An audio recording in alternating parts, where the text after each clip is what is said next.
L'Ordine degli Architetti di Agrigento si attiva e anticipa i tempi. Giovedì prossimo avrà luogo un corso di aggiornamento che da gennaio 2014 sarà obbligatorio per tutti i professionisti del settore. Un importante e significativo elemento di questo corso che voi proponete è la totale gratuità.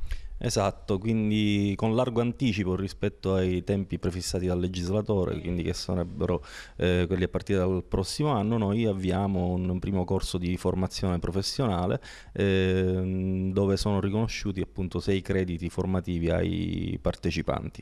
Quindi il corso si svolgerà, come abbiamo detto, giovedì prossimo, tra la mattina e il pomeriggio, sono all'incirca 6 ore di corso. Il corso effettivamente si svolgerà a Roma. Noi diamo la possibilità di seguirlo in streaming nelle nostre sedi decentrate, che sono quelle dell'Ordine di Agrigento, ma poi abbiamo istituito anche delle sale su Sciacca, Canicattì, Cammarata e Licata.